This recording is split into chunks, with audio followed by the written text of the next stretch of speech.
following water main breaks. That's a maximum. Yeah, I know. Well, okay, and the minimum was 26, okay, good, all right, 55,000 gallons, okay, all right, that's what I get, all right. 1-6, water main break at Vernon Drive and Penguin Road caused by rock, repaired by Leonard. It was repaired by Frank Santoro on 122. 1-8, rotten bolts on a hydrant valve caused leak, repaired by Leonard, January 13th. Okay, those are the last break, I think. Yes. Okay, we adjusted water pressure. Now, we've made moves to reduce the breaks. Oh, I know. Okay. Okay, we adjusted the water pressure to alleviate the pipes blowing up on the ground. Right? What? We adjusted the water pressure so that we stopped blowing pipes up in the ground. Yeah. Because it was way high than what it needed to be. Yeah. So hopefully that will cut down on the water main breaks and our repair bills. We will see. Month or two will tell us. Okay, rebuilt 3 main valves for future use. Okay, replace broken tools, clean mouse nests out of generators. Ross Valve did the following work. We built the PRV valve on Gifford Church Road, generator maintenance to the PRV and all that stuff. Okay. Water pressures in the system reset to normal levels. Okay, that's what I just said. Reorganizing parts in well house, yes, I know that. Okay, so eventually the payroll will reduce a little bit. We're trying to catch up to ourselves here. Okay, respectfully submitted, West Walsing. That's water. Okay, buildings and grounds. I'll wait till council member concerns will talk about the trooper barracks. Or should I talk about it now? Might as well talk about it now, she's not Under here. buildings and grounds, right? Yeah, well, it's got to do with the sale. No, I know. Great. Okay. The building on the Yeah. grounds. Crystal's here. Oh, yeah, Crystal. Oh, there she is. Okay, I'll continue anyway. Okay, I talked to Captain Bosworth from the state troopers, and he's the one that's in charge of the sale. And they're hot to trot to buy it. Okay? The issue is, we're dealing with New York State. He doesn't have control of the financing part of it. It's definitely gonna go through. They're all excited. He says, they're gonna bring more troopers in here and that. I says, okay. He says, you've been doing this for a while, right? Well, first he says to me, he says, well, I don't know if you've had any dealings with New York State. And I says, I'm a CPA. I said, I've been doing New York State all my life. I says, you don't need to say anymore, okay, on what's going on, how long it's gonna take to get anything done. All right. So, I says, okay, I said, you've been doing this for a long time. I says, give me an idea. I says, what are we talking about, a year? He says, it could be. He says, it could be 6 months, could be a year, could be a little more. He says, we're not comfortable giving you a date because we can't. There's no way for them to know. So my suggestion is, it's gonna happen eventually. We gotta keep maintaining what we're doing. They're paying the rent every month, whatever they've been giving us. And eventually, we'll have a sale. Okay, he basically guaranteed that they're buying it. He just can't tell me when. So, that's how that goes. And we got a comment? Input? Push New York State? No, that ain't gonna happen. All right, so, okay, that's about my spiel on that. Outside of that, this heat's driving us nuts here, as usual. We thought we had it shut off, but I guess it did. Put batteries in that thermostat. And it says it's off. Thermostat says it's off, and heat's still coming on. All right, so let's shut the valve. Basically, the water's still flowing. You know, the water can't flow, that's right. All right. Next thing, court. Nothing for the court, okay. Nothing from the assessor. Nothing from the assessor. Dog control, Ben. No, everything's pretty good.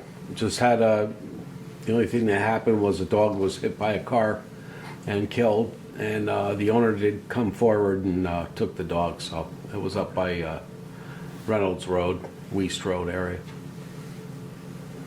Okay. That's it. All right, that's good. Crystal? I provided the board with a collection summary tonight for January, for how we did in our tax collection. We collected 1,000 bills on the nose in January, which is an odd number to have. So that brings us at 76% collected. Second notices did go out today in the mail. There were 129 unpaid parcels, which is the average of the year, so those went out. We will continue to collect late payments through April 30th with penalties and interest. You refer to the bottom of the bill for that fee schedule. But I also gave you guys a copy of the warrant. This year's tax warrant from Schenectady County is $664,033.44. So that is collected to the town. We also collected $8,376.95 in water district tax bills for exempt properties, and then $18,290.50 for out-of-district water tax bills, and all accounts for the water were paid this year. We had an issue last year where there was one that went on. Everything has been collected on that end. Awesome. So that's all I have. Okay, good. PIAC provided a report this Yeah. month. Committee is asking the supervisor and board members for permission to use the town hall for 2 events this year. It has been decided by the committee not to do the annual recycling giveaway event, but to postpone it until the year after, 2027. And as an alternative, have a flower seed distribution on Saturday, May 30th, traditional Memorial Day. Why is that? I have no idea. Okay. The other event that has been kicked around is to host a defensive driving course on Saturday or 2-day evening classes. Dates have not been determined. All right. So it sounds like no recycle day this year, but they still want to give away The plants. seedlings, yeah. If I were to take a guess, that the PIAC has not had a chair for over a year now, so I think it's a lot on the current members. None of them want to be chair, so we need Yeah, I to know. try to find somebody. Well, we gotta, I don't know, I don't have a problem with giving plants out. Yeah, they have the budget for this. Okay, so weird question. Their environmental advisory, what does that have to do with defensive driving course? I agree. I have no idea. Okay, thank you. What'd you say? I agree, I don't know how that falls under PIAC. I mean, it's nice to give to the community and I know. more like something maybe the board wants to do, if we want to do something, but. It's a weird. Driving course. Yeah, no, a few years back, they did a blood drive too at the town hall. We allowed them to rent out for that. They've kind of gone into health and wellness aspect of it. Yeah, I know. Which is fine, you Well, can it's all let it right. change their name, Yeah. their committee name. It could be environmental advisory and health and wellness. It doesn't mean They may be doing that. burnouts and they're gonna. Even just to rubber have on a it. community program, maybe it's nice. Yeah. I don't know, we gotta give them permission to do it, well, beyond the property, yes, I don't know if I can carry it about a driving course. It kind of puts us in a liability, doesn't it? It's just a class. Thankfully, they'll be watching the video most likely in the area, but, I mean, if they're coming in, are we gonna have staff here to be reviewing what we're doing? That would be the question. I would likely treat it the same as when PIAC rents out the room for their own meetings. Like it's on our calendar for the town hall, that the town hall is being rented that day. There is a rental application where they sign, that they understand that they're responsible for the building and people. When people use the facility in that way, are they required to have an insurance policy? We don't require it currently for residents, but we do for outside organizations, like when Schenectady County comes in and does the rabies clinic, they provide their certificate of liability. It is something that I wanted to put Nate on to take a look at our previous application. You sign your name? I don't know.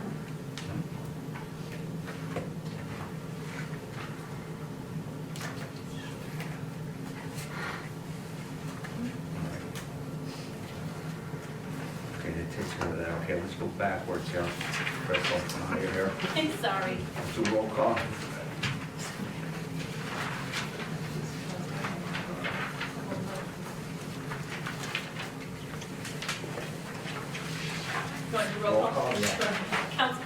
Blessing. Here. Councilman Como. Here. Councilman Dugan. Here. Councilman Jack Russo. Here. Supervisor Moore. Here. Also present is Nate, our town attorney, and Deputy Supervisor Mellon. We did all that. Okay, let's do the public hearing now, so you guys can. Public hearing in accordance with local law number 4 of 1998, this is under. And we're gonna open the public hearing at 7:19. Any takers? Yes, yeah. For That could be the first one to go. Verizon. Yeah. What's that? Yeah, this is for the Verizon Wireless Tower over on Breckenridge Road. So, good evening, ladies and gentlemen. My name is Dave Brennan with the law firm of Young Summer out of Troy. And just before I dive in, I know some of the folks have been here previously, certainly the board has heard this presentation, but just to understand what the board's expecting, I was going to go through the nature of the application, the materials that were submitted, and keep it brief, and then sit down, because we are here at a public hearing this evening to hear from the neighbors and surrounding community about the project. So what I'd like to start off with saying is I'd like to start with why we're here. And so while it is an application for a new telecommunications facility, in the application materials, we do have radio frequency plots prepared by our radio frequency engineer showing what the existing coverage area is within this area of the town of Princetown. And so I can't both see you and see this at the same time, I apologize, but this area in red in the southeastern corner of the town is the area within which Verizon is trying to increase and fix its deficient coverage. And so the existing coverage let me just put it this way a little bit so I'm not standing in front of it. The existing coverage to this area of the community derives from a number of sites, all which are outside the town of Princetown. There's one that we call Dwaynesburg, 2 here, 1 Parker's Corners, which I believe is down in Guilderland, and a couple in the town of Rotterdam. All of those are existing towers that transmit and provide some coverage to this area of the community. Our radio frequency engineer has submitted a report detailing why there are deficiencies in this area and showing the area that's not covered. And so the proposal, by proposing a new 150-foot tall tower on the Blessing property, is to provide coverage that will fill in this underserved area within the community. We also have in the materials, and I'll show it briefly, is another plot. This is at 150. Our radio frequency engineer also provided a plot at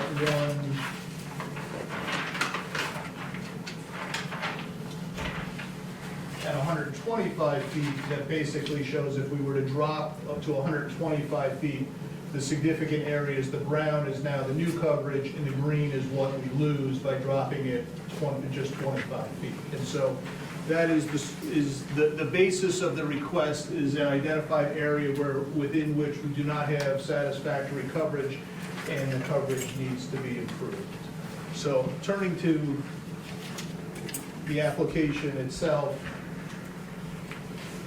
and I'll just, before I take these down, as part of the application, we did do a balloon fly-on notice to the community, and there's a separate report that was prepared.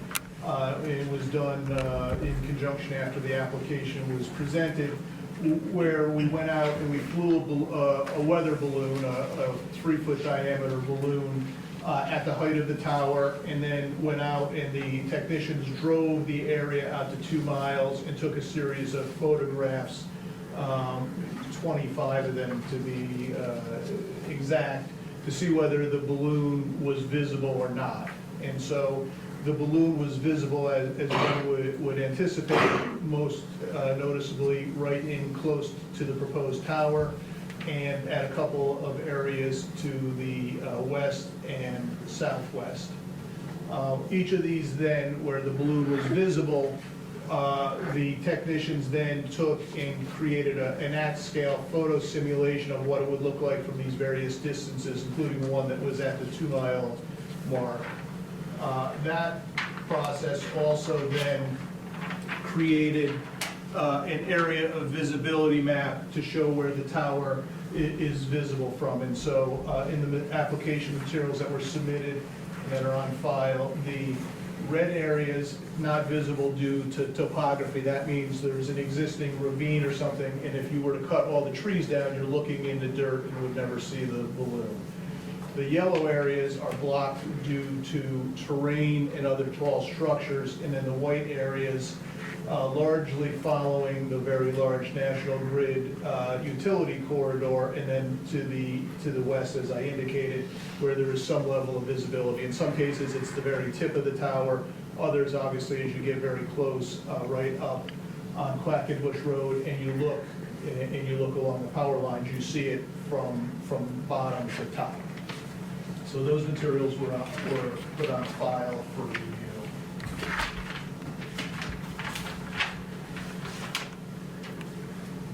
The application itself, again, is on the Blessing property, which is outlined like this. There are two separately owned parcels that are not in ownership of the Blessings, and comes down like this. The site is down here on the southwest corner. It is 1,300 feet of access drive, paralleling and following right on the edge of the National Grid right-of-way down, or I keep wanting to say down, so I'm going down, but along the corridor at a slight pitch to this area. The tower itself is then set back 231 feet off the property line. That's a function of the town code that has certain setback requirements that we need a distance, but it also, we also want to, when we're next to utility corridors, want to make sure that in the event, if there was ever a failure, and we can all go on the internet and find pictures of, I could find a picture of one surviving a tornado, with, it's the only thing standing, and we could find pictures of ones that have unfortunately fallen, but in that unlikely case, even if it were to break at the base and fall in any direction, we don't want it impacting the utility grid. So it is set back that distance from both property lines. And it is also positioned on purpose tight up, as tight as we can get under the code, next to the utility corridor to take advantage of what I would call clustering of the tall structure. So if you were to look at the photo simulations, you would see that in the foreground where we're shooting here from Quackenbush Road, what you see are those, as they go how many ever 100 feet, those tall transmission lines, and then we are at the end of the driveway tucking in as close to possible that we can do. This one just has the setbacks that I just described. This is a blow-up of what the compound looks at the base, and I'll start at the top and I'll work my way down. The tower is proposed at 150 feet, which is the top of the monopole. There is a 4-foot lightning rod at the top that is somewhere around one of my fingers in diameter. That's 4 feet tall. Right at the top of the tower at 150 feet are the Verizon wireless antennas. And then below that is room. It's built structurally with sufficient structural capacity to include up to 3 additional carriers of antennas. So this would provide a platform for, and we have a representation in our materials, that if another carrier, and in this day and age we have AT&T as one, and then T-Mobile is the other. There is no, at this day and age, 4th carrier. There's Nextel, Sprint, are all now T-Mobile, and so we're down to 3 major carriers, but there is room for 4 full sets of antennas and structural capacity. There is room at the base. So as we go to the bottom of the tower, it goes from a diameter of probably about, at this height, 2 feet at the top down to 36 to 42 inches as it flares out, but it is a solid monopole. It's not a crisscross self-support tower, and it has no guy wires. So at its base, we do have a fenced compound, which is, I should look at my notes on this one, is either 50 by 50 or 75 by 75 in dimensions, with chain link fence around it. Early on in the process, we caught through the town's designated engineer that barbed wire is not a permitted installation, so we are taking that off. And we're also, because it came out in discussions earlier on with some of the neighbors, that this is view at the base, that we're proposing vinyl coated chain link fence with privacy slats at the bottom to not have a full view of the installations inside. Inside the tower, it's some of the older towers have these very large equipment shelters. We, long ago, all the carriers got away from deploying those, so there's no structure with a roof like looks like a utility trailer anymore. It is a concrete pad with a roof over it, and then, but it's open to the air. And that has the electronics equipment, the radios and batteries. We are proposing a diesel fuel generator. That diesel fuel generator has about 130 gallons of diesel in it. It is a double-walled, interstitially monitored, so there's a monitor in between the double-wall tanks in case there is a release, and it is on a concrete pad. That generator operates once every 2 weeks, typically in this area on Tuesday morning, about 9 o'clock. It goes on, cycles, transfers over to make sure everything's operating, and that cycle is about a 20-minute to 30-minute every other week. Other than that, unless the power goes out for an extended period of time, the generator does not operate the tower.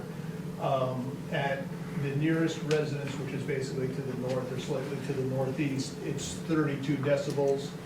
The materials would indicate that I'm speaking at 60 decibels, with normal conversation, maybe I'm a little bit louder projecting, but at 32 decibels, it would be basically not audible at the nearest residence, and it goes on if we're all having, unfortunately, a bad day and the power's out to the area. And then this is the profile view of a very, at this day and age, typical of what we see out for towers, a solid monopole with antennas at the panel antennas at the top.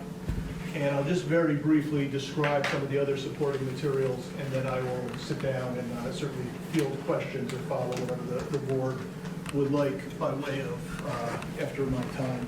We did submit a full environmental assessment form. The town board, in considering these matters, needs to undertake the State Environmental Quality Review Act review before it takes action to approve anything, so that form is there, and Mr. Cole has reviewed it. We did submit a copy of the ground lease with Mary Jane Blessing to indicate that we do have a signed lease with the property owner. There are a couple standard inserts. One is the public utility use variance standard. This is an allowed land use under the town's code in this district, so it does require a telecommunications special permit from the town board, but does not require a use variance in the sense that it is a permitted use subject to review and approval. There's an overview of the Telecommunications Act, which is a federal act from 1996, which has some guidelines on how to process these applications. We haven't run into anything to discuss under that. We have copies of our FCC licenses. Verizon Wireless is federally licensed to transmit from certain channels. Those channels are roughly 700 megahertz, and I like to say that, and I apologize if you've heard this once or twice over the 6 or so months we've been here, but Fix 106 at the Helderberg Escarpment transmits at 106.5 megahertz.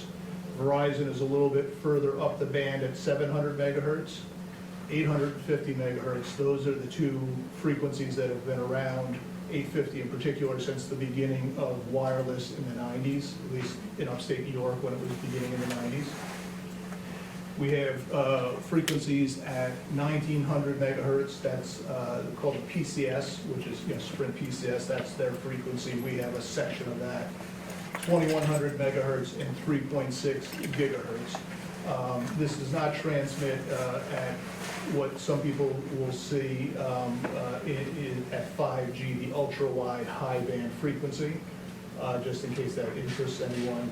The 700 megahertz, by way of background, is the former UHF channel on our TV. There's probably a couple people of my age that remember the 2 dials on the TV and no remotes. And so the UHF channels were decommissioned, and that they were then re-auctioned and reallocated for spectrum for wireless. And so that 700 megahertz is something that we used to use for TV. Never really worked at my house where I grew up in Albany County, but, and so that's what that channel is. We have, as I showed previously, a radio frequency justification from our RF engineer. Just by way of background, we go through, we have hundreds and hundreds of sites across upstate New York that we're working on at any particular time.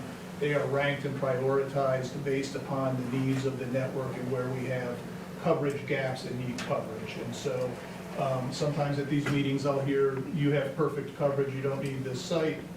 I just suggest, if I hear that comment tonight, my response is, we're not in the business of building towers that we don't need. That's not a good business plan. We have plenty of sites from here to the Canadian border and out to Buffalo to build. And so we do prioritize and rank those sites and try to focus on the ones that will basically cover dead zones or provide coverage to areas that need it. We have a non-interference letter from our radio frequency engineer. All of these channels are specifically licensed to Verizon Wireless, and no one else is supposed to be transmitting on them. But that being said, there's occasionally over the years concerns about you'll impact, I'm just looking in here to see if there's a Wi-Fi in this room, you'll impact my home Wi-Fi, my home wireless telephone on the wall, and things like that. That doesn't happen. If there was going to be interference, the bigger concern is if there's interference among the carriers, but we're all on different frequencies. We talked about the viewshed mapping and the balloon fly. We also have a tab in here about, do we need lights on the tower? There is a light at the base. It's on a spring wound timer like some people have in their bathroom. I've yet to really hear from a technician that goes out in the middle of the night, but in case it happens, our standard design has a work light on it that they can turn on, and the days of the deer coming in and hitting the motion sensor or over this would go off if we were ever there.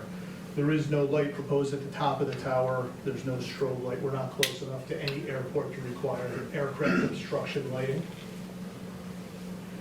Talk about that it's designed sufficiently to cover 4 total carriers, so we have a structural letter.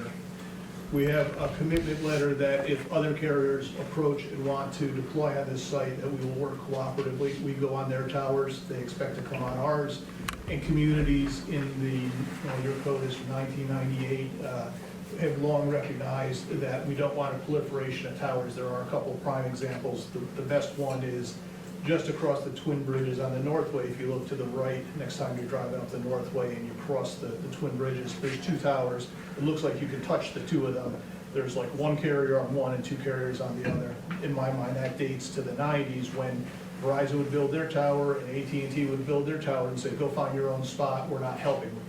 Towns got wise to that many years ago and now require a commitment that we will let additional carriers on, and that is certainly something that does happen. We also have a removal commitment letter, and your code does require a removal bond. So this again dates back to the 90s, but there was a concern, probably rightfully so, when this technology came out. We would sit in rooms and people say, I don't have one of those silly things, I'll never get one, and this is gonna go to satellites where our, depending on which starting point you say the first wireless call in the 60s or 70s, but in upstate New York, certainly from the 90s, we're still building sites, we're not taking them down, but if I'm wrong and Elon Musk takes over with his satellites, and this is no longer necessary, Verizon says it'll take it down, but also will put up a removal bond to guarantee that there's money if this tower's not being used, that will be taken down and it doesn't become an unused, what people would say, a blight on the landscape. That it's one thing if it's providing a benefit to the community, it's another thing if it's sitting there not working, so we will provide that. I touched on briefly the generator noise letter, and then obviously the set of drones. And so I think I've covered most anything. If the board has something quick that I haven't covered, I'll digress, otherwise I'll sit down. Well, thank you for your patience.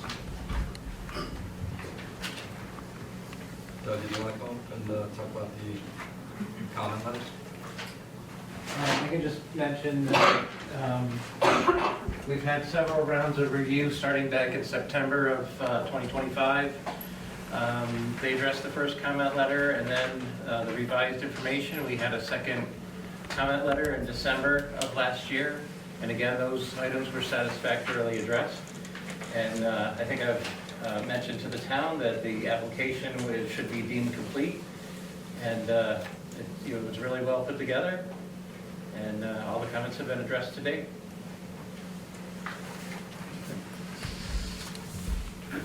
Public hearing, anything to say? Everybody's good? And I think, Dave, you said you would answer questions if there are any questions. Certainly, I would, if there's questions that I left out, I'd certainly, if it's something I can answer on the fly, I would certainly do that. If it's something, I will be honest and say it's something I can't answer. So then if anyone has questions or anything about the applicant as well, that would be fair game. And just to clarify, you said there will be no light of any kind on top of the tower? That is correct. Okay. Not even a little marker light of any color, shape, form? No. Okay. Thank you. It's gonna be a work light, they gotta work on it. Well, yes. And it's on time or something, in other words, if the guy forgets to shut it and walks away, it goes off by itself. Correct, but Yep. in that, again, I don't think that, I've never heard of a technician, I'm sure it happens someplace where they wouldn't spend money on every single site and make me explain this, that they deploy them. But the bigger concern typically to the neighbors in the neighborhood is if we're close enough, and we're not in a sense too far, but if we're close enough to an airport, we're required to register the tower with the FAA, and we're also required to register it with the FCC. And there is a process, if you're in a flight path or within certain parameters, to either it won't be allowed at a certain height, or if it's allowed, it needs a light. And there are, certainly some examples of that closer to Albany and Schenectady airports, but in this case, we do not need a light. Yeah, because you're more than 5 feet from the end of Schenectady. Yes. That's on Southwest Road. I guess I actually have a question, maybe for our town attorney. I live up in Skyline, and during the summertime, there was a guy flying an ultralight up around. Now, ultralights normally fly at treetop plus level. Is there any liability if an ultralight guy or gal flies into the tower and we don't have a light on it? Now, I don't know why you would fly an ultralight at night, but I'm just thinking, is there a liability issue with that? Or flying, Not ours. or flying near 100,000 watt or volt Yeah. power lines. Yeah, in this case, the ability to come and have this sited next to the existing tall transmission towers is something, it's done intentionally, but it does kind of address that question. Those have been there, probably as long as any of us can remember. And so the pilots we would expect, so we're tucking it very close if they're there. It would be unfortunate. I do get that question on occasion, more so when I'm up by Fort Drum, and there are helicopters that do the same thing, certainly at night, and and sometimes, those communities will ask us to voluntarily light a tower that doesn't need a light because it's far enough from an airport, but it may be in an area where they know that there's, and so we, in that sense, we then communicate with Fort Drum. And if they think it's in an area of aerial operations, we will voluntarily light the tower, even if it's not specifically required by the FAA.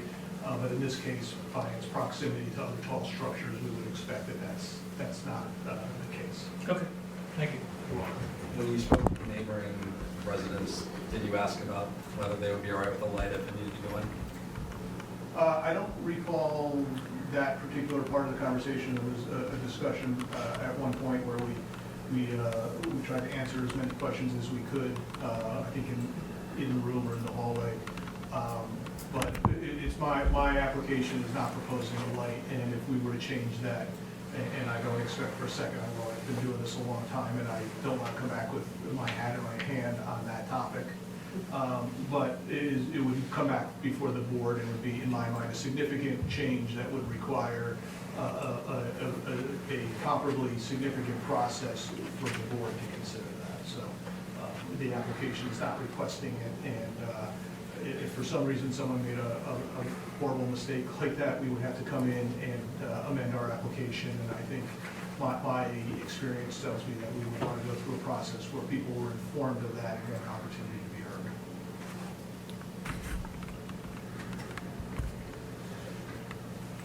Okay, anybody else? I have something prepared. Can I just Go ahead. read it? Yeah. Okay, yeah, we need your name and address. Sure. Michelle Vaughn, and I'm on 631 Quackenbush Road. Okay. Good evening.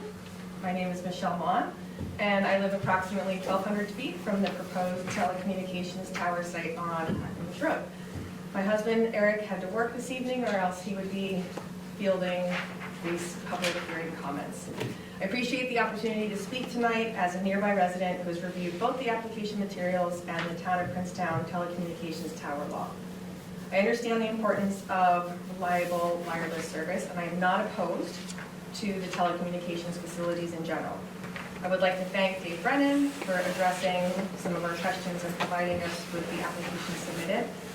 My concern is whether this application fully complies with the requirements and protections established in the town's own law.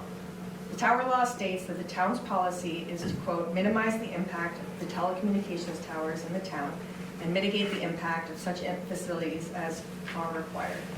The law further provides that, quote, towers shall be no higher than the minimum height necessary, and that unless waived by the town board upon good cause shown, the presumed maximum height will be 140 feet. The application before you proposes a tower that is 154 feet tall, including the lightning rod. While the applicant repeatedly asserts that this height is necessary, I could not find a detailed analysis demonstrating that a tower at or near 140 feet, which is the town's presumed maximum height, was evaluated and ruled out. The only height comparison provided in the RF materials contrasts a 125-foot tower with a 150-foot tower, without analyzing the intermediate heights directly relevant to the town standard. As a result, I do not see how the requirement to demonstrate the, quote, minimum height necessary has been fully satisfied under the tower law. The tower law also establishes a clear hierarchy stating that applicants must prioritize, quote, co-location on existing towers or structures as the first preference, followed by, quote, camouflaged or stealth facilities before proposing new towers. The law further emphasizes that, quote, at all times co-location on existing towers and appropriately camouflaged use of existing or new structures shall be preferred over proposed construction of new towers. In addition, the tower law requires applicants to submit alternative tower designs, including the camouflage or stealth facilities, and to explain why such designs would not be feasible if they are rejected. The application references visual compatibility with existing infrastructure, does not meaningfully evaluate or compare alternative camouflage or stealth designs as contemplated by this section. From my home, also significantly set back from the road and closest to the proposed tower site, proposed site, this tower will often be the tallest structure in the skyline in direct view of my front door and my family's primary outdoor living space. This represents a substantial and permanent visual impact on our daily life, which we believe the tower law expressly seeks to minimize. I have printouts of photos from our front door and our backyard included because at the preliminary hearing we were told, quote, no one is going to see this from their front door. The tower law provides that, quote, the applicant may be required to address the impact upon property values in the neighborhood brought about by the proposed tower. The application does not contain a substantive analysis of property value impacts on nearby residences, including ours, relying instead on general statements of compliance. As this tower will be a massive visual disruption to two residences while largely shielded from the others, including the residence of the owner of the proposed site, we feel specific property assessments are warranted. We contacted our purchasing agent to ask about the negative impact on our property value, and we were told that we should be concerned. Taken together, my concern about this application is not that the town lacks the authority to approve a telecommunications facility, but that the record before you does not yet demonstrate full compliance with the tower law's requirements regarding minimum necessary height, the presence for lower and camouflage alternatives, meaningful evaluation of co-location, and the consideration of impacts on neighboring properties. Thank you for your time and considering the concerns of residents who live closest to this proposal.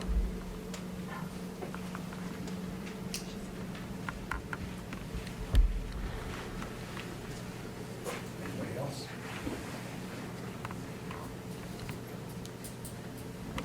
Thanks, that's from here. Susan Knapp, I live at 687 Quackenbush Road.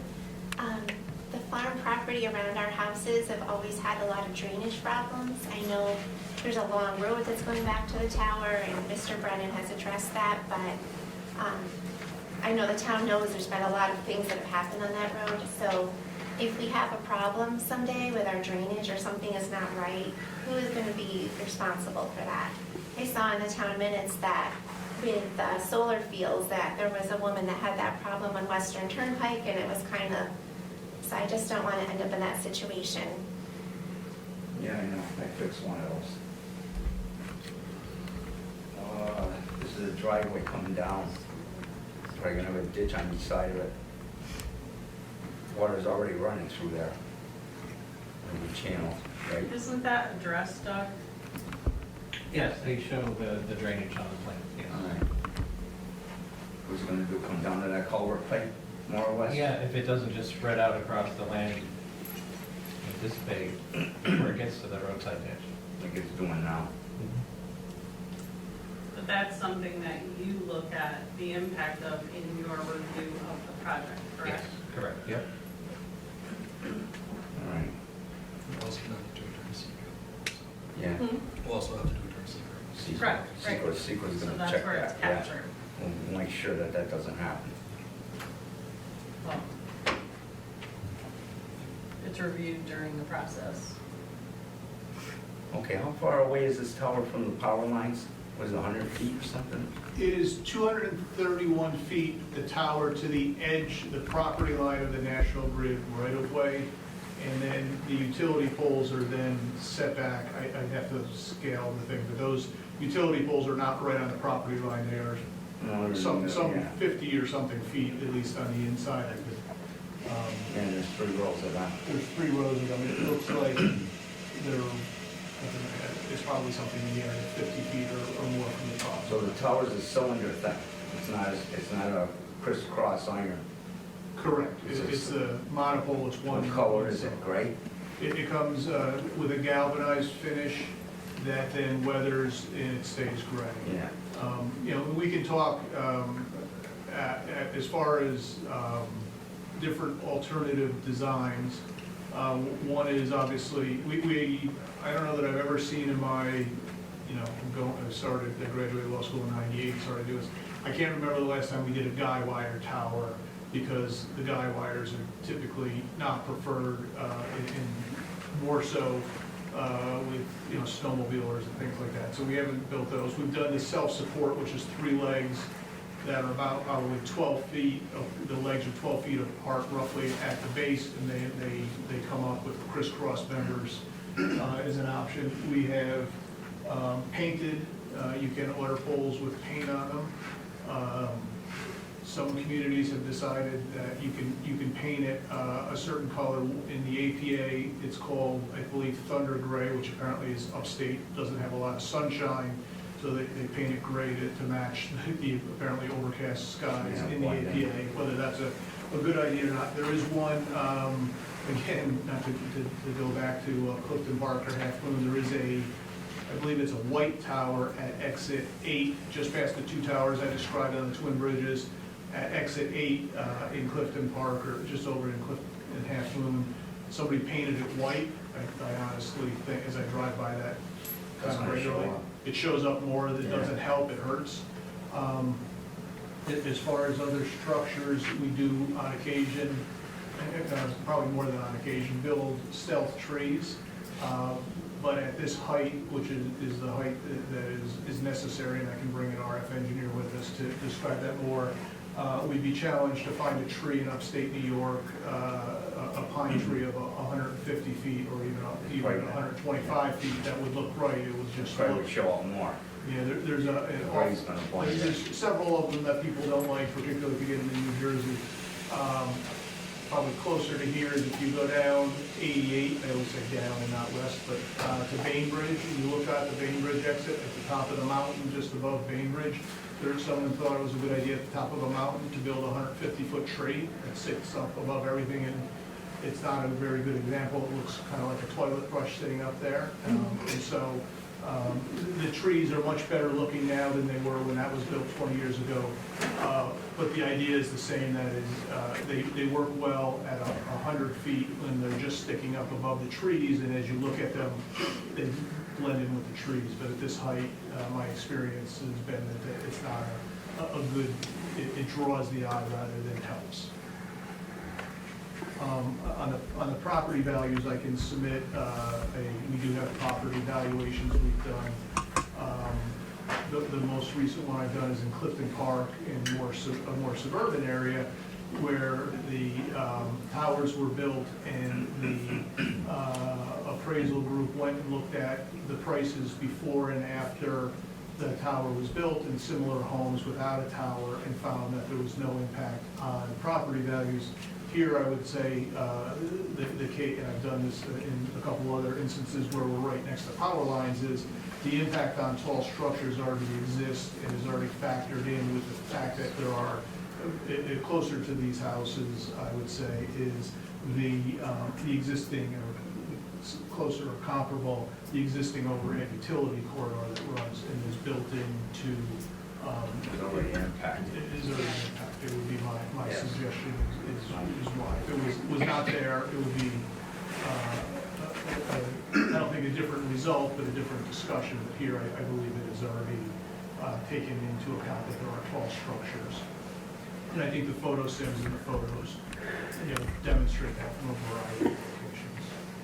I also would say just, and sometimes I like to start with this, and I didn't do it here, and certainly not my meeting, is just for purposes of this evening, and I know that the town attorney had said that the referral from Schenectady County Planning isn't back yet, is just to set the expectations tonight, which is, we're not in a position for the board to act tonight anyway, not to diminish or amplify anything that's being said, but that is, the board can take these comments and reflect on them, but we're not in a position procedurally to ask for an approval, and I certainly don't like doing it in the face of comments before. If I were on the other side of the table, I'd be telling my board, we'd like to reflect on these things and not give due consideration to the concerns. With that being said, I'll certainly be advocating for our position at the appropriate time. Okay, anybody else? I do want to just say that, yes, we have the high tension line towers that are all through there. If you tried to quote-unquote camouflage your tower, it would actually stick out more compared to the gray, massive units that are out there, I think, for the power lines, quite honestly. Yeah. That's my opinion, but I drive past there routinely, and, you see that, high-tension power lines much more heavily right now after they redid them. And they are more monolith styling in many cases. So to me, what you are proposing kind of fits in more with what's currently there. But that's my take on it. Okay. Well, if there's nobody else, we'll close it. Let's see, 7:57? Was there anybody else? 6? I don't know. No, nobody. Was there anybody else with the Okay. You're up. Yeah, 7:56, close the public hearing. If I could just ask if appropriate, this matter be carried over to the next regular meeting, and we'll see where we are with Okay. respect to procedural matters, but I'll put that in my calendar for board please. Okay. All right. Well, thank you for your time. I know you've got other things on the agenda, and I'll step outside. Thank you. Okay, thank you. Meeting minutes, the motion, is everybody saw the meeting minutes of January 15th approved or amended? Motion?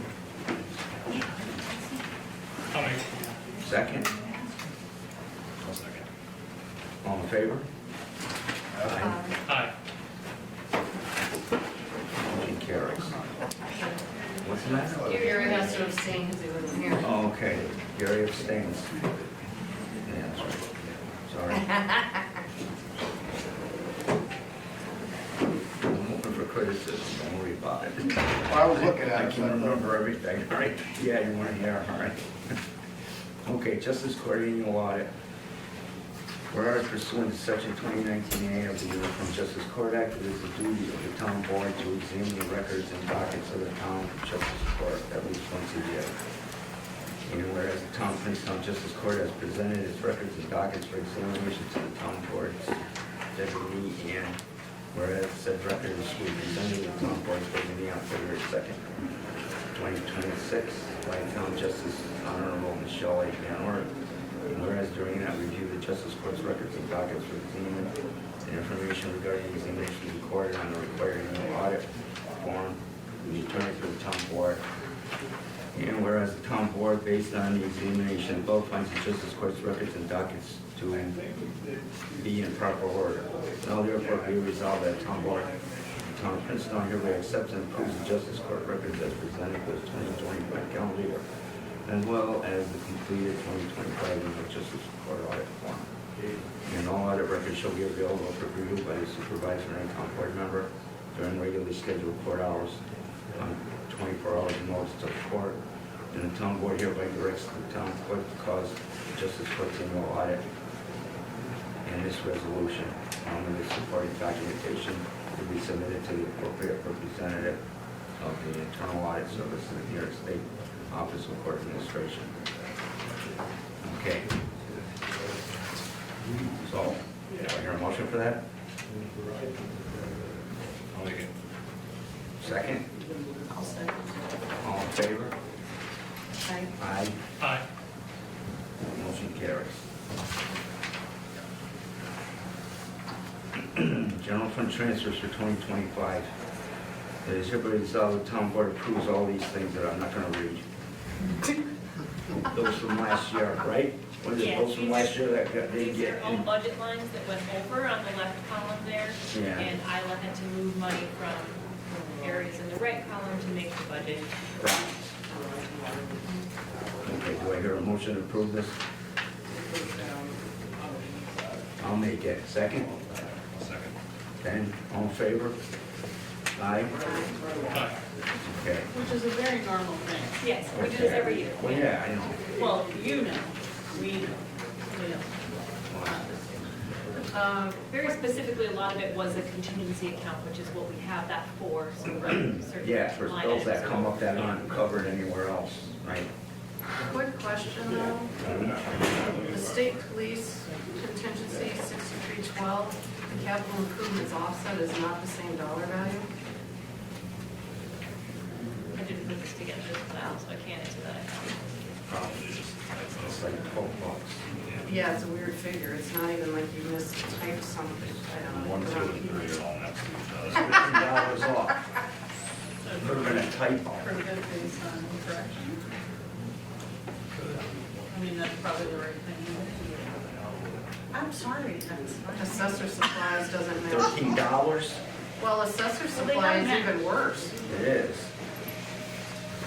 Okay. Assessor supply is 1,066 and the contingency it came out of is 875. That's what's on, Yeah, but if it's supposed to be offset. What was the then transfer? Why was The first amount's a transfer? The left column is everything that went over and the amount that it went over, and the right side is That's the where contingency, the funds right? were coming from to offset it.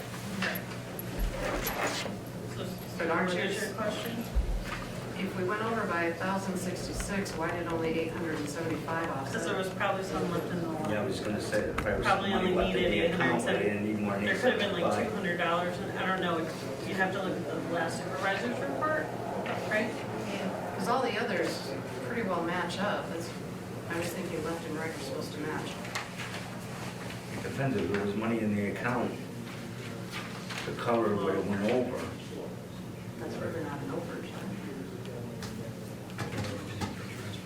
Yeah, they wouldn't transfer the whole exact amount. They would transfer just what they need to cover it. We can ask, all right, what do you want to do? Probably refer to these clarification on that. Okay, so we What want was the other one? clarification on, One was the state There was police, whatever, and the other one was the assessor supplies. I also see the central print supplies doesn't match. By the time you do the Oh, new that's supplies right. and Well, newsletter PS. Never mind. what? Yeah, there's 2 lines that offset that one. Yeah. So it's state police contractual No, plus the one. and assessor supplies. It's like 3. Okay, so we pass it with clarification on those? All add up together. We just, did we just? 16. Well, we approved it, yeah. Do another resolution. There's a couple of them where they took Follow it up, up. I don't know, what do you think? So we have to move to amend the previous one. Okay. We have to have a motion on that, right? Yep. Motion, okay. Sorry, different sets of eyes. Well, That's what you're supposed to do. The math doesn't work. Okay, we need a motion to amend the general fund transfers for 2025. So motion to amend the previous motion. Oh, sorry. Motion to amend the vote in regard to general General fund transfers for 2025, getting this? Okay. And make it condition approval upon clarification of the assessor's The supplies supplies, and the. what is central printing, or that one adds up? Oh, that one's good. That one adds up, State police, CONT. and the state police contingency, and what? That's That's it. it. Okay, you got that, Crystal? Yes, I do. Okay, do I hear a motion for that? I'll make the motion since I brought it up. Okay, second? I'll say. Okay, all in favor? Aye? Aye. Okay, that takes care of that. Okay, there's another one for water, so let's double check that one. Why is that one? Does that add up? I don't know. Okay. No, Social Security. The Oh, yeah, typist no, and that's insurance right. is off a hair, but it's not bad. What's that, Jen? The bottom one, typist versus insurance is, it looks like it's a 27. rounding issue, Yeah, 27. so I'm not gonna worry about that You one. okay with that? Yes, I'll let that one go. Should probably do it the same way though. All right, Do it upon we didn't do it yet. We didn't do this one yet, so yeah, okay. We want clarification on the typist line. Okay, so Just add to the current line, hereby resolved. everybody's resolved, the town board approves the following water fund transfers for 2025, Condition. conditioned upon clarification of typist, Sorry. and, I don't know, was this, I would say conditioned on accepting clarification from the auditor or bookkeeper. Yeah, these are the ones that are. Okay, all right, do I hear a motion for that? I'll make a motion. Second? I'll second. Gary seconds, all in favor? Aye. Aye. Motion carries. General fund claims, okay, where are we back to normal stuff here now? Yes. All right. General fund claims, is hereby resolved, the town board approves claims 14 to 35 of 2026, the amount of $17,229.29. Motion? I'll do it. Gary, second. Second. Ben, all in favor? Aye. Aye. Water fund claims. Is hereby resolved, the town board approves claim 5 to 16 of 2026, the amount of $9,821.30. Motion? Second. I'll say. All in favor? Aye. Aye. Nate, since my husband is acting water commissioner, am I allowed to vote on anything that's related to spending in that department?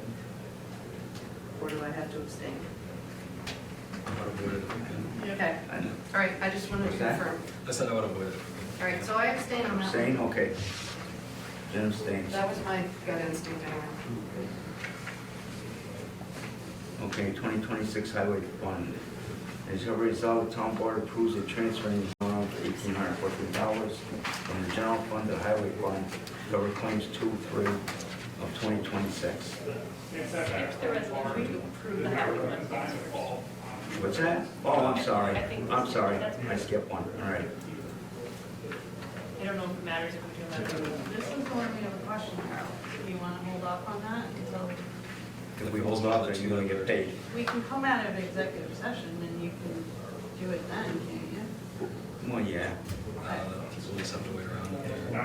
What? People just have to wait around for the meeting after the executive. Okay, but one of the things you're about to pay is something we want to discuss, so Okay. I don't think you can do that. So we'll put that on hold. Highway fund claims will go on hold until after executive session. Okay. So we should probably also put on hold transfer. Yeah, yeah. Okay, that brings us to privileges of the floor. Okay, we're gonna open privileges of the floor, 8:09. It's open to you guys.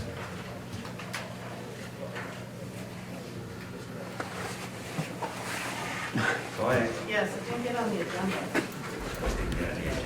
We can add it though. Yes, it has to do with the Going Commission District for the portion of Pattersonville Volunteer Fire Department that is in Princeton. The portion that is in Rotterdam is already commissioned. The portion that's in Princetown is a fire protectorate, and they would like to change it to commission. I did email that around, but it didn't get on the agenda. Yes, so what we would like to do, James Nelson, Pattersonville Volunteer Fire Department. What we would like to do is dissolve our protection district contract with the town of Princetown and make it a commission district. The reason behind this is we did some research. We operate on about, well, I think right around 98,000 a year, half coming from Rotterdam, half comes from Princetown. We run 2 heavy trucks, 1 light rescue. We outfit our guys. If you have a house, you can appreciate, we pay taxes. We pay, well, various taxes. We have to pay workers' comp, insurance of various things on equipment and people and all this. And it's getting to the point now where we cannot afford to operate. We cannot replace equipment because we just don't have the money. We had to do a repair on our building last year. It was $115,000 to fix the roof. You know, at what we bring in, we can't continue to do that. So we looked at the assessed values of our coverage districts.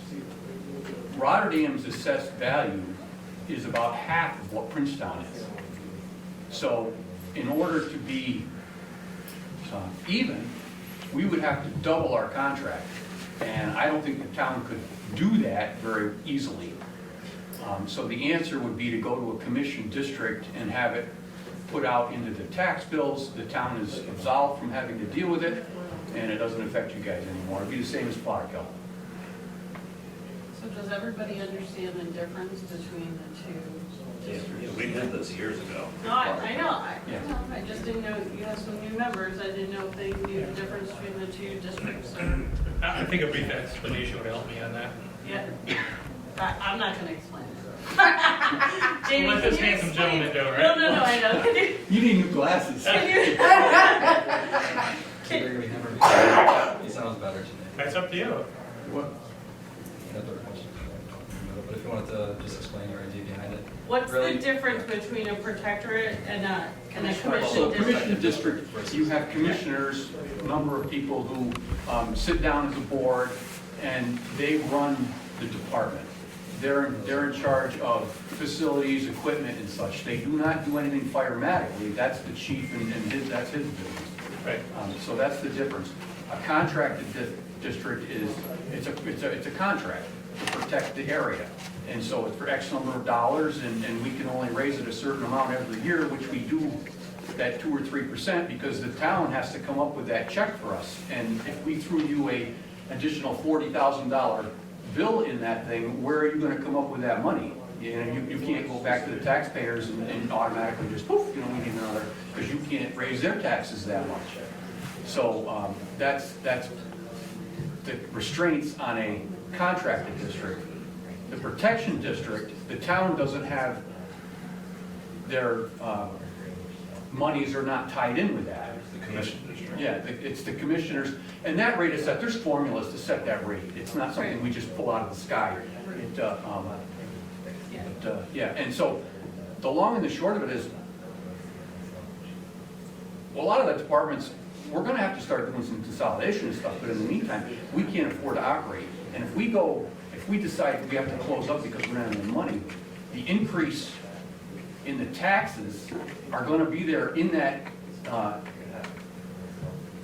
contracted district, because it's gonna go to, the other companies coming in are all done through commission base, so, or, with commissioners, the commissions, that's kind of confusing. So right now, the town of Princetown pays a flat rate to your department. Once a year, we get a check. Right, Yeah. there's the difference. Yes. The town is paying a flat rate right now. If you made it a commission district, it would be based on assessed values and put on a tax bill. Correct. That's the difference. And the town is no longer, Right, but that's where I was. yeah, sorry. No, that's okay. It's just what so that's the difference. Yes. Butterfield's already on it. Correct, right. Well, And the that one you're- thing to say too is, there would be no negotiation over what the rate is going to be. It's basically set by the commissioners. Commissioners act as a quasi-small public entity that would be acting similar as a board, would be doing, voting on everything, going through fund balances, things like that as well, and then they're setting what they need to be for taxes and restrictions, I don't know. Okay. And that rate is set through, like I said, there's a formula, it's expenses, number of houses you have, your assessed values of those houses, there's a lot that goes into it. But it's not something where you just say, well, we need X number of dollars and, there's a rate. No, there's a rhyme and reason behind the whole thing. Jamie, that one portion of your department is, I think, last in Rotterdam, that is fire protection, correct? I don't recall that, I'm sorry. It's already commissioned. No, in Rotterdam Fire Districts, you're the only one that still has a protector in arrangement, correct? No, I said they're commissioned. No, Rotterdam, you're already no, commissioned. I think I believe you're correct, because Plotterkill is now commissioned. Correct. Maryville doesn't cover anything into Rotterdam, so because they're a company. So, yeah, I think believe, the Westgate too. Right, yeah. You're the last fire protector in the general area. right. I know Dwaynesburg, I've been hearing, is pushing to have their departments that are out that way to go commission too. Maryville, they're trying to get to go, they're pushing them to go commission. So if you guys weren't there, who would cover it? Who you were covering? It would probably be broke up between Plotterkill and Maryville, which are, you're gonna be in the same boat. Right, they're still gonna, yeah, it's gonna go no less. Right. Well, if they consolidated, it would depend on the districts that would be consolidated into a base. Right, expanded, and that would be something that the fire district as opposed to a commission district, or protective district, I should say. Having split arrangement creates a little bit of chaos, I would say, for the department. There's noise behind me. Yes. Sorry. That's okay. It's not hard having ideal. both types in one department. is Right. what- Yeah. I mean, it was good for a long time, but it just doesn't work anymore. So what Well, we're and again, you basically guys have already asking, done that, so the past boards have Yeah. done this with. we've hired an attorney to do all the work. He asked that we come here and get the opinion of the town board, basically if their blessings before we start filing the paperwork. Is it Terry Hyman? Yes. Terry Hyman? Yeah. So So- that's, For the town board members, Jamie had reached out to me. I had sent it to Nick and to Crystal. Nick, no, I need, don't need your email.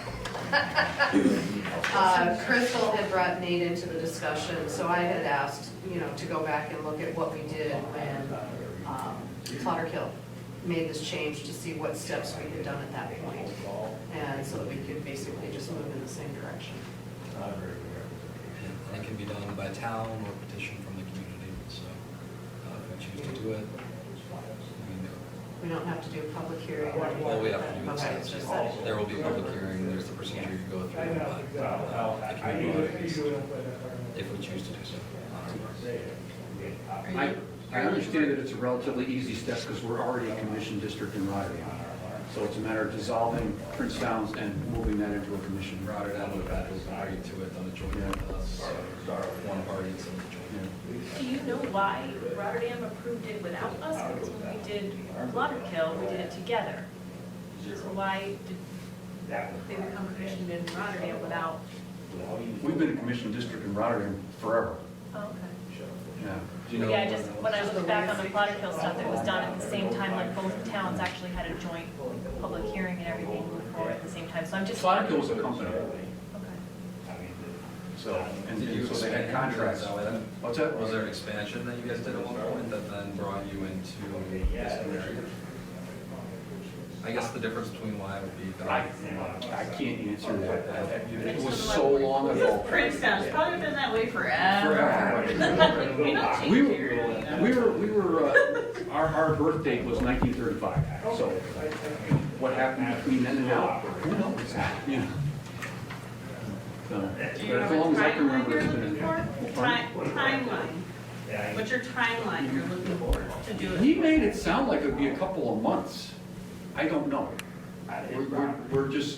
We were hoping to get this going so that, you know, eventually we could get it done maybe for next year. Call it next year, a couple months, missed it. Well, I think he was talking about, you know, maybe having the tax rates and all set for January, whatever, you know, so. Well, and then you have to figure out when you're gonna set commissioners and things like that, so. Well, we're already a commission district. On the other side, you have the commissioners, right? Yeah. Go So, a couple months? No, I'm just kidding. So what is our next step? Next step is essentially, File I the guess, have paperwork. Terry Yeah. give us a call and we can basically go on where you want to take that group next. Really. okay, thank you. Does that mean Terry's gonna do the paperwork? Yeah, he's gonna. We're gonna put everything in his hands, you know, because we don't wanna mix up the mess, you know, cause problems or whatever. We just said, okay, you take care of it, you know, so Yeah. he's gonna take care of it. So, that'll be your. We would have to approve that group and next board meeting and set public hearing. At the next board meeting, we'd have to set it for the following board meeting, so we're looking at least 2 board meetings. And then final review after that. So we'll see you in April at least. Oh, Terry gets the stuff. Yes. Thank you. You want a business card too? Business card. He You want my- has his business card for you Oh, okay. Give Terry. to give Terry, Terry. forgive me. All right. I guess I have a few questions. Sure. Anytime we talk about taking money out of one hand, where the town would be paying for it, and then putting it on the burden of the citizens, I'd like to know what kind of impact that's going to be as far as their tax rate is concerned, and is there any benefit for having a commission versus a protected rate? Like, would that lower insurance costs? That's not gonna change your insurance cost because its coverage is the same. Okay, so, They're paying for the insurance. You're we're talking paying about, I back think he's now. talking about your insurance no, cost. I'm talking about the citizens. No, he's talking, there's an ISO, that gives you an ISO rating, insurance company, whatever. They come in, they do a study every 6, 8, 10 years, and they give you a rating. Wes was here, he could tell you a little bit more about that. And that's what sets your insurance, personal insurance costs. Okay. So that's not So gonna it doesn't change. matter one way or the other? No. Actually, it may benefit it because we can update our equipment now because we have the money to buy newer equipment. Once your truck's hit 20 years, your insurance rating goes down, way down. These are the So, key things we'd like so to know. there is some impact to that, yes. Okay, Yeah. yeah. That's the main thing you need to do is just, the town essentially agrees with them that the contract is going to be costing. Mhm. That controls them, being the commissioner to determine the costing, so that's the main difference in how the value is going to be. Okay. All right. The other thing to keep in mind though too is the assessed value in Princetown is double what it is in Rotterdam. And our values, or our contract has not kept up with that. And so if we were to go through and change our contract to match the assessments, that amount's gonna be quite higher than where it's gonna be at least double probably. In Rotterdam or? No, in Princetown. Okay. The contract amount should be at least double. And then you have things like, I hate to keep bringing this up, but we have the solar facility on 160s in our district. And right now, we haven't gotten any additional funds for that. Now, you've got a facility there that, at its reduced assessment, is $2.5 million. I guess if it's full assessed, it's 25 or 30 million, and we're getting zero additional dollars for that. Yet we have increased coverage or liability with that. So, you know, those are the kinds of things that will be evened out in our district. Yeah, I only ask questions Yeah. because it's, you know, try to be tax sensitive as far as the citizens are Yes. concerned, but at the same time providing them the most modern, efficient services possible. You know, new equipment and so on and so forth. So it's a balancing act, and I appreciate you providing the information. Anything, you know, because I'm sure you're not in a fire department, so, well, or in that end of it, so, you know, I can appreciate that. Yep. You know, I wouldn't have known it if I wasn't. That was the short side of it, so. There you go. When Plotterkill went to the commission district, because I always had the Plotterkill line on my taxes, even when I had a contract with the town. There it It is. hasn't gone up, it hasn't gone up a lot. Okay. You know, it's not like my tax bill doubled or anything, tens of dollars, and Plotterkill's budget has gone up a lot. When Terry does it, he'll give you most likely what the estimated increase in the tax rate Yeah, for at least the first year. Okay. A fire truck now, a basic fire truck. Pre-COVID, you might have been 3, 4, 500,000. Now they're $1 million Yeah, for a just basic ask- fire truck. Just ask us, we had one on order. Yeah, Plotterkill got caught because they ordered a truck during COVID. When it came in, I think it was 300,000 or 400,000 over. And so if they hadn't gone to the commission district, they would have been in real hot water. Yeah, the extra money is spread out amongst the homeowners, that you're not gonna see a huge increase in your tax bill. Go ahead. What's your rate in Rotterdam? I can't tell you off the top of my head. I've had so many numbers thrown at me. But, yeah, so. But I know the assessment in Rotterdam, the total assessed value was about half of what the total assessed value for Princeton is. So, Do you know the trend of the increase for Rotterdam? No? Okay. all right. Things we'll probably ask for in the future. Yeah, I was gonna say, when we did Plotterkill, their attorney came in and gave a whole presentation similar to the way we did the Verizon project, so there's. That's why we did it to him, so we don't have We all pay them, so we're trying to cut down your costs. Yeah. What worries me too is the alternative is they run out of money. And then the Yeah. department's out, and, it probably does more harm than. Well, yeah. I hate to say this because you really don't want to, we're getting to that point.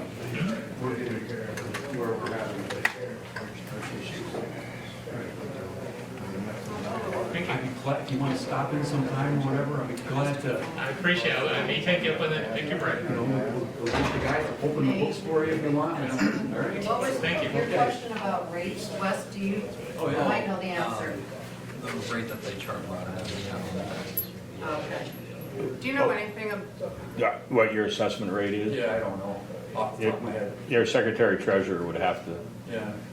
get that. I mean, yes, it is public knowledge, but I don't know what it is right off the top I of my wasn't head. sure if it was the same for you as, No. No, they're all different. Every district is different. and how much is your new truck costing? 680,000. It's a cheap one. And that's That's an cheap one. engine or? Well, it's a medium-duty engine, so Yes. a new engine right now is $1.25 million without Class A pumper. And then, I'll just throw this in there too. Town of Rotterdam, it's not you guys, the old landfill, they have 2 lithium-ion battery storage units on it. Right up the road from us. Now, we have an 1,800-gallon tanker that's 20-some years old, and we have a pumper that's 20-some years old. The 2 states with the highest number of battery fires are New York and California. You know. Thanks, Jamie. All right. Anybody else with privilege to apply? Okay, full privilege to the floor, 827. You're asking great questions. You are. I'm a rookie, you know? No, it's good. Okay, councilmember comments. No, come on, out loud.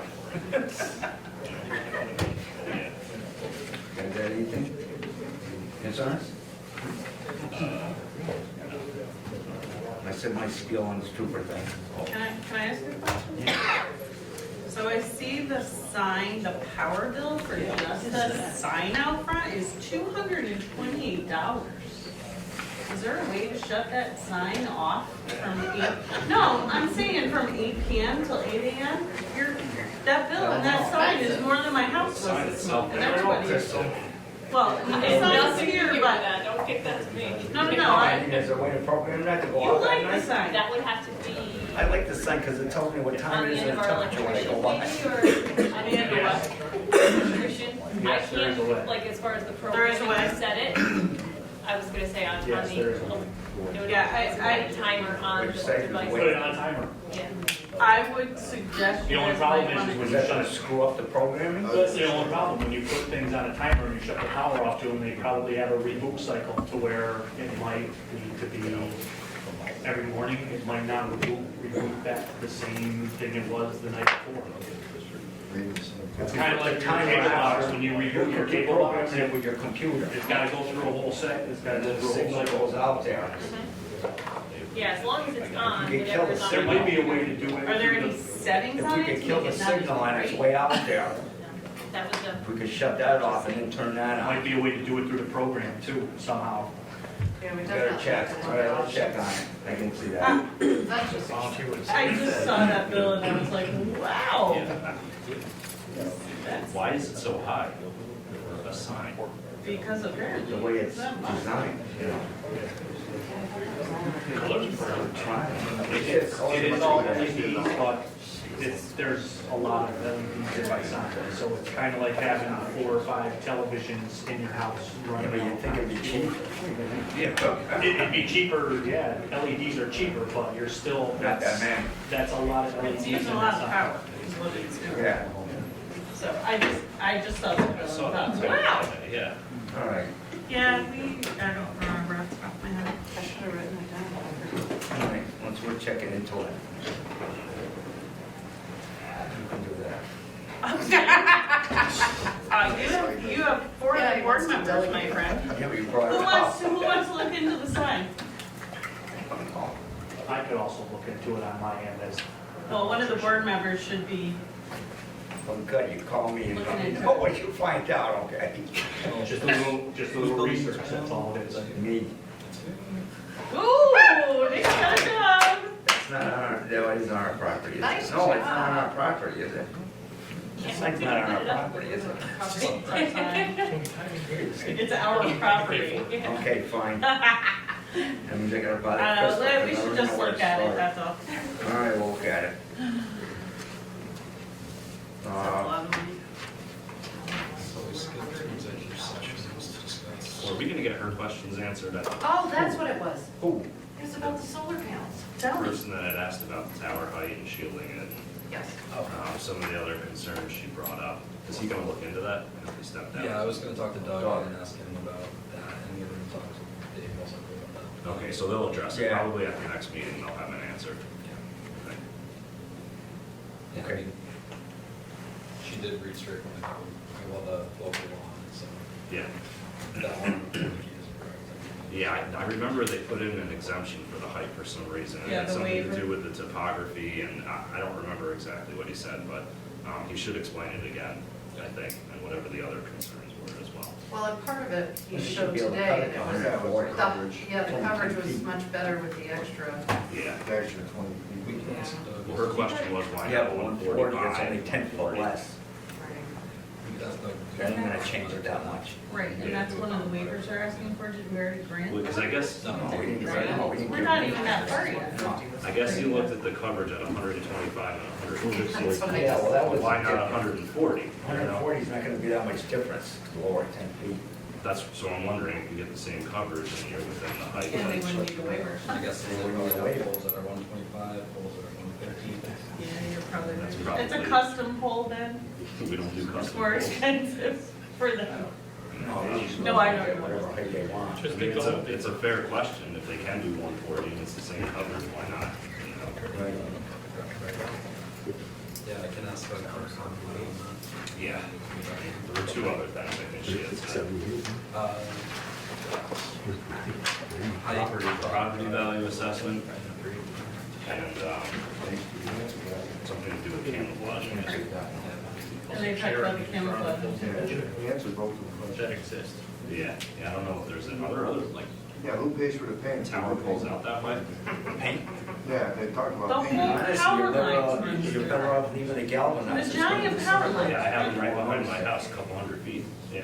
Right, Up I on mean, East no, Road. right? Yeah, power lines. You're on Quackenbush, the main power lines that are Yeah. going past your house Yeah. too. But Yeah. they're over there, not over here, so it's different. A couple hundred feet can make a difference, so. Yeah. So I'll talk about tomorrow, I'll ask him for a comment letter on the height, camouflaging options, and he talked about the Clifton Park property value study he did, and get that. Yes, sir, you can make the next meeting. Well, in the Clifton Park property value, I want to clarify too, that it's similar to the same thing. For He the said it was overhanging, more, lines. Oh, yeah, more yeah. residential. Yeah, there's one of the towers up off the Rhinebeck's Corners up that way. I pass by it every day. Perfect, but there's one up there. Maybe not as tall as this one, I don't know.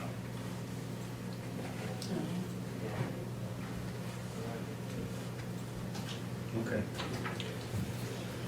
All right, we need to go into executive Hold session. on, hold on a second. I have a question, and it's probably gonna take a little research. But we have solar panels here behind Town Hall, on Route 7 at the Well House, and on Gifford Church Road at the pump station. We are, No, that are ours. yes, yeah. We are actually paying for those because we are not getting enough out of them. We need to figure out what the contract is. My understanding is it's a lease arrangement. Wes seemed to think it was 20 years. I have no idea how far we are into it. But we need to figure out if there's an out clause, because why are we paying, like in this case, it's $108 that we're paying for the ones right here behind the building for the month of January. But is this replacing our power bill there? Or we have another power bill in addition to this? Well, they forecast, Another power bill. In addition to this? So we're paying for this on top of? Correct. I don't know how much it's impacting our monthly National Grid bill. That amount though to Light Energy does not change. They bill us the same amount every month, so it's not metered in any way, shape, or Are we form. rental for the, Yeah. for the panels? We didn't get it yet. We haven't gotten that one yet. Supposedly, we're not getting anything out of it. yeah, well, I don't know if they're dirty. I mean, we're throwing money out the window, basically. I think we need to look at, is there an out clause? How much longer are these leases supposed to be in place? And try and get out from under these darn things if we're losing money as a part of it. Yeah, 'cause I don't think they generate $108 in savings. No. I mean, Wes said the water department's paying for both sets of facilities over there. And they're not getting anything off of them. Where would So it I don't show know up? who, Where would it presumably show up the on a power bill? Huh? Where would it show up on a power bill? Is that a separate bill, the 108? Yeah. That's from the company, the panel company? Light Energy. Okay. It's probably a rental for the equipment. Yeah, who would have, the contract's gotta be here somewhere. Yeah, I mean, if We you gotta could, figure out how to find out if they're putting out anything. Yeah, they might be taking it off the power bill. Yeah, I know. We gotta look at the power bill and see if there's a line on there that says credit or. We didn't get last month's power bill for Town Hall yet as of this meeting, but it's really Oh, which is this fine. month, so likely get it in the next few days. I do have December's though that you can look at after the meeting. if you like. All right. yeah, it's obviously not a quick resolution, but I think we need to really seriously look at anything, figure out if we're getting anything out of it, and if we're not, it's, what we're getting in benefit from it, what are our options to get out? Okay. I just have a comment, just to give you some information. I do have solar panels and I rent them as well, but not through your company. But what they do is after a couple of years, I don't know what your contract says, but there's like either 2 years, after 2 years, they will give you money back if the solar panels did not produce what they were supposed to produce as well. So you can kind of look at that and see if you're getting any kind of money back, because they will actually cut you a check. They will, because they've done that for me. I don't know if it's every 2 years or 4, I think it depends upon your lease and what your contract says. So what is that, like a line item on your power bill, a credit? No, because it's not a part of National Grid, it's totally different, because it's a solar panel lease. So I think her national grid bill will just be less overall, right? Yeah. Yeah, so she It has Oh, produced, okay. yeah, your national grid bill will be less Just be less, because of the okay. solar panel, but if the solar panels are not producing what they're supposed to be producing, you will get money back There'll be a because of it. contract somewhere on it. Yeah, so it depends upon your, I'm just giving Okay. info, just in case. Thank The you. general Yep. fund, this, and this property, she's talking about the National Grid bill. I'll look for the contract. In the 4 years that I've been here, though, we have not received any kind of checks from Light Energy.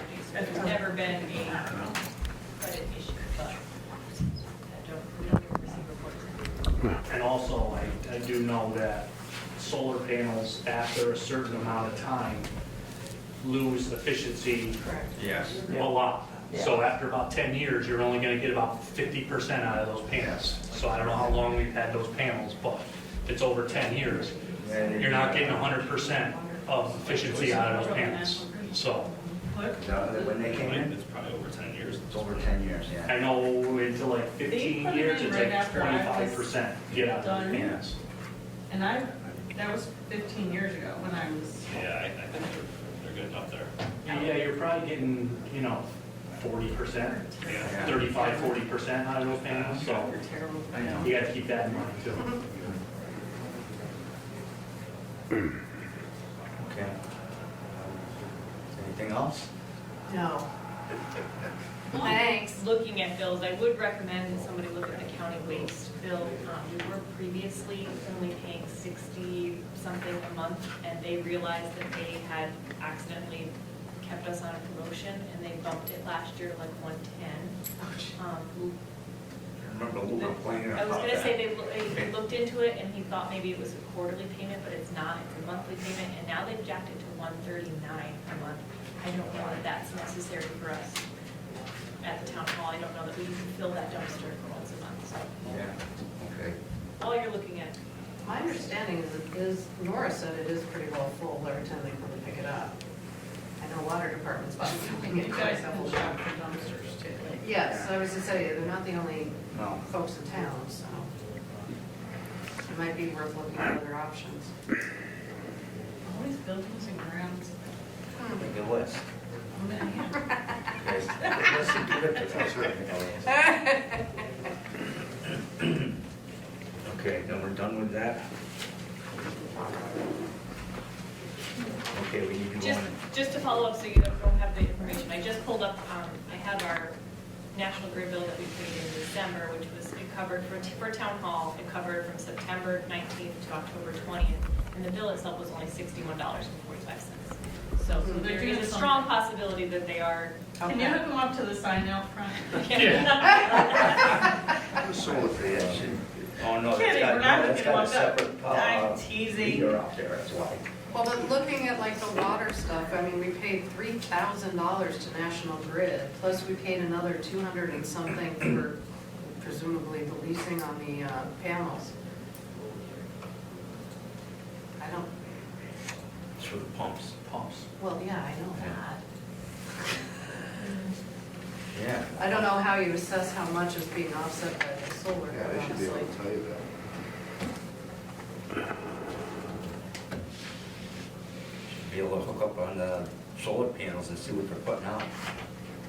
Yeah, you would think that Light Energy would provide us an annual. I thought when they went in here, there was supposed to be some panel in the lobby that told us. Am I crazy? No, that could, I thought it was supposed to show your usage, that was the big deal at the front. To see where it comes in. You can read them on the inverters. Like at the well house, there's readings that pop up. You can actually tell how much they're outputting. Okay. Anyway. It's also possible that if there were reports generated at some point, that they were being sent to whoever was supervisor or town clerk at the time, and then that didn't carry on. They were changing hands, yeah, so we're no longer receiving those. I'll look for the original contract and get back to you. I mean, Light Energy, in theory, should be able to provide us some kind of report on That's what I that. think. We should receive that periodically. And one more thing, as far as the sign, it is on a separate meter out there. And I don't know, everybody's got their National Grid bills. They see that the delivery charge.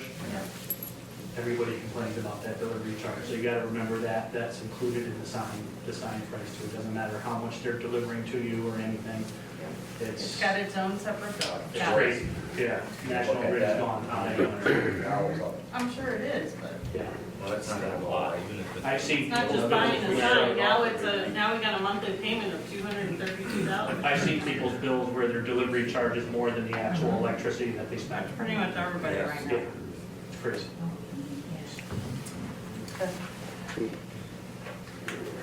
Okay.